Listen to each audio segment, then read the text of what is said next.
멤버를 모시겠는데요. 북한의 해방을 위해서 서울대 석사과정 김보라님, 혹시 대자보 보신 적 있으신가요? 김보라님, 예, 대자보의 주인공입니다. 큰 박수로 환영해 주시면 감사하겠습니다.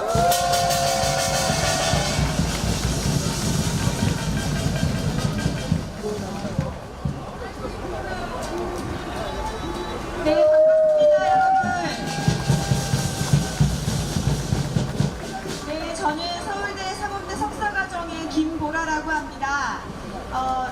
광화문 태극기 집회를 1년 동안 또 눈이 오나 비가 오나 한결같이 지켜오신 이 애국 선배님들 앞에 서니 너무나 부끄럽습니다. 네, 감사합니다. 네, 저는 오늘 최근 이루어지고 있는 그런 좌파 언론들의 기독교 탄압 행태에 대해서 고발하기 위해 이 자리에 나왔습니다. 네. 지난 목요일 한겨레일보에서 일면에 동성애 난민 혐오 가짜 뉴스의 공장은 에스더였다라는 제목의 글이 대서특필되었습니다. 그 내용인 즉슨 한국의 대표적인 기독교 선교단체인 에스더 기도운동이 동성애와 난민에 대한 가짜 뉴스를 퍼뜨림으로써 극우 세력의 본거지 역할을 했다라는 것입니다. 가짜 뉴스의 공자, 극우의 숙주라는 자극적이고 악의적인 표현을 서슴지 않았습니다. 네, 이것을 취재한 한겨레 기자는 에스더가 기독교 선교단체가 탄핵 때 태극기 집회를 선동했다. 그리고 이스라엘 국기를 들면서 선민사상 같은 이단 사상을 퍼뜨렸다. 심지어는 2012년 대선에 국정원을 통해서 선거 자금을 받고 활동했다라는 지어낸 얘기라고 해도 너무 어이가 없는 그런 거짓과 음해성 기사들을 제조하고 있습니다. 동성애 난민 기사가 일베와 같은 그런 사이트에서 가져온 가짜뉴스라는 그런 내용들이었습니다. 하지만 언론기관도 아닌 일반 기독 시민들이 모인 선교단체가 이런 가짜뉴스를 만들어낼 그런 능력도 여유도 없습니다. 네.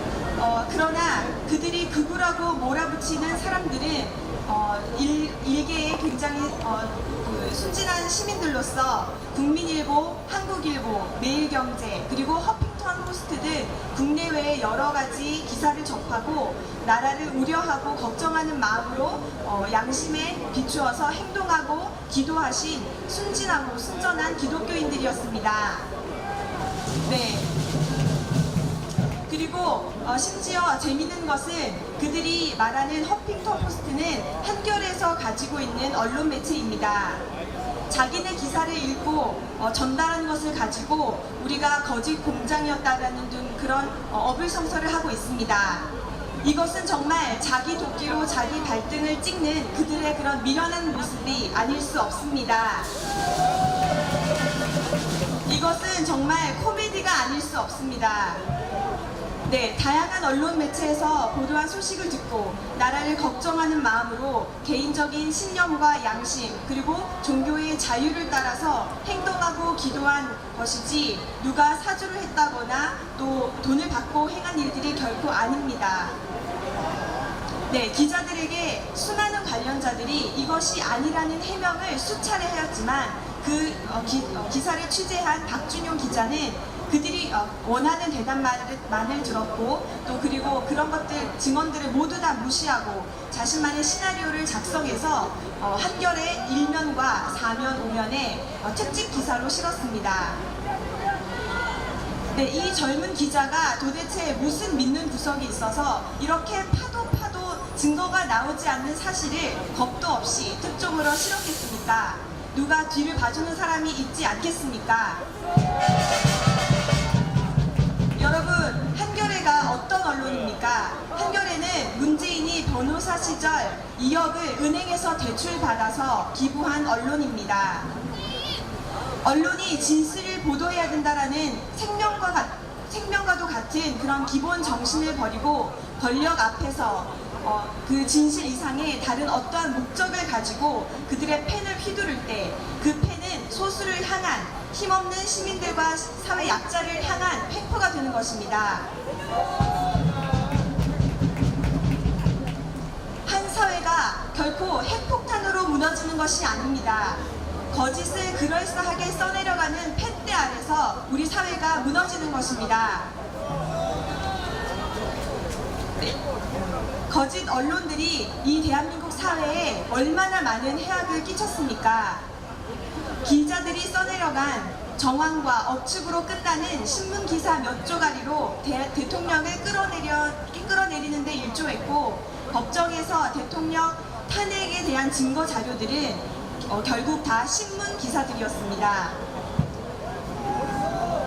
그에 대한 판결은 묵시적 청탁이라는 듣도 보도 못한 사법 판결이었습니다. 기사 어디에도 사실과 팩트는 없고 악의적인 기사들이 국민들의 눈과 귀를 멀게 했습니다. 대통령의 잘못된 탄핵에 대해서 무엇이, 어떻게, 왜 잘못되었는지는 설명하지 않고, 대통령은 무조건 탄핵돼야 되는데 그것을 반대하는 사람들은 친박이고 일베고 극우고 적폐 세력이고 사회 악이다라는 식으로 연일 보도하였습니다. 양심에 비추어 논리적으로 판단하고 생각하는 수많은 국민들을 타도해야 할 대상으로 규정해버렸습니다. 이것은 이미 보이지 않는 밧줄로 우리를 동여매기 시작한 것입니다. 이제는 그 펜의 끝이 청와대의 박근혜를 향하는 것이 아니라 대한민국의 기독교를 향하고 있는 것입니다.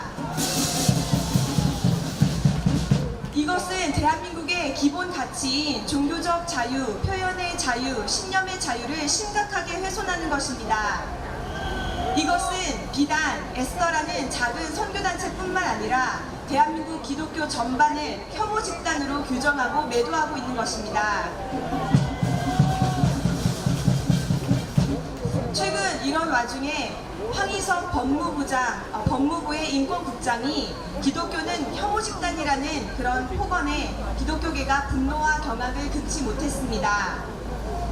그렇게 동성애자들, 에이즈 환자들의 인권 하는 한결에는 북한 인권 문제 앞에서는 어떤 태도를 보였습니까?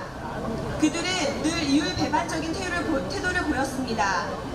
여러분, 한겨레라는 좌파 언론이 북한 인권에 대해서 올해 초 탈북했던 17명의 식당 종업원들에 대해서 그 탈북 과정 가운데 군이 개입했다는 등 국정원이 개입했다는 등 하면서 생명과 자유를 찾아서 이 땅에 내려온 우리 동포들의 인권이 마치 불법적인 과정으로 묘사하지 않았습니까?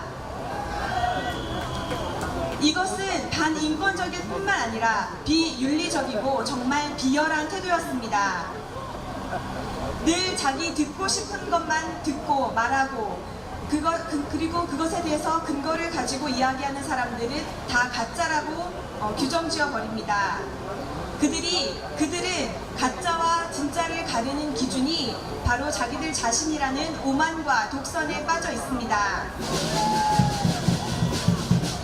그리고 그 오만과 독선의 권력 집단이 횡포를 부리는 사회가 바로 전체주의 독재 사회입니다. 여러분, 대중은 너무나 미약합니다.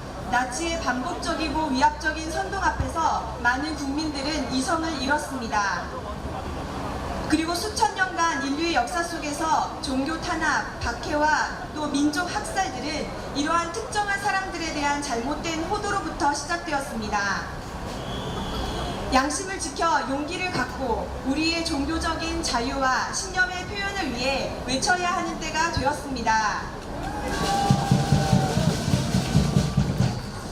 일제시대의 기독교 세력에 대한 탄압의 서막을 보는 듯합니다.